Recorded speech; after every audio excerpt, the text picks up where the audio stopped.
देव तथा बंधुओं से ब्राह्मण को भोजन करवावे, तत्पश्चात स्वयं भोजन करे। नित्य गीत आदि का आचरण करते हुए श्री सत्यनारायण भगवान का स्मरण करते हुए समय व्यतीत करे। इस तरह व्रत करने से मनुष्य की इच्छा निश्चय ही पूरी होती है। विशेष काल में भूमि पर मोक्ष का सरल उपाय है। इति श्री सत्यनारायण व्रत कथम प्रथम अध्याय संपूर्ण। बोली श्री सत्यनारायण भगवान की जय।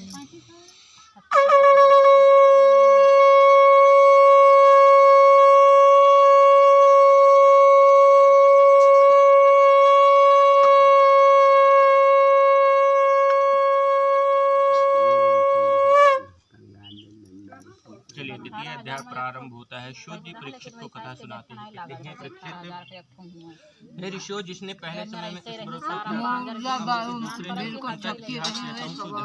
सुंदर काशीपुरी नगरी में एक अत्यंत निर्धन ब्राह्मण रहता था। भूख और प्यास से बेचैन होकर नित्य दिन लेकर घूमता था। ब्राह्मणों से प्रेम करने वाले भगवान ने ब्राह्मण को दुखी देखकर बूढ़ी ब्राह्मण का रूप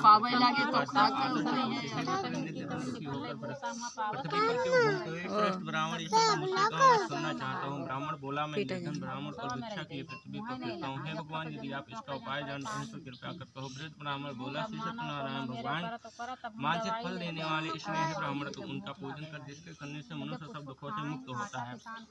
ब्राह्मण को व्रत का सारा विधान बतलाकर बूढ़े ब्राह्मण का रूप धारण करने वाले श्री सत्यनारायण भगवान अंतर ध्यान हो गए।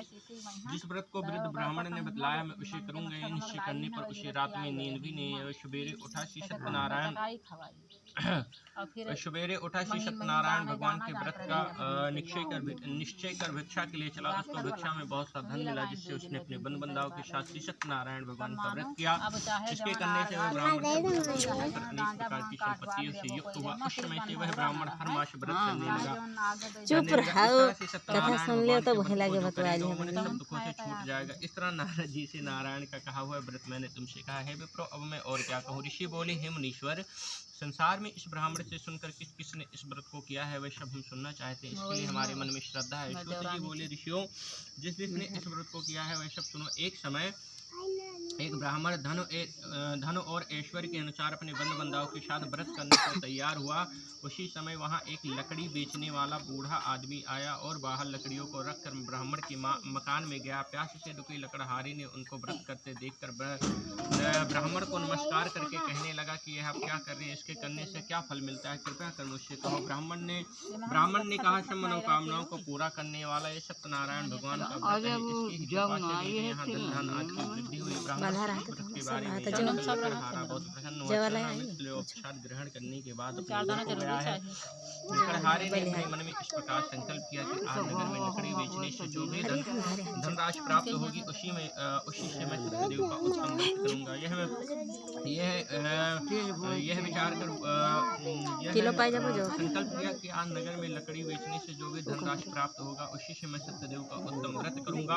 यह मन में विचार कर बूढ़ा आदमी लकड़ियां अपने सिर पर रखकर नगर में धनवान लोग रहते थे नगर में गया है। वहाँ पर लकड़ियों का दाम पहले दिनों से चौगुना मिला।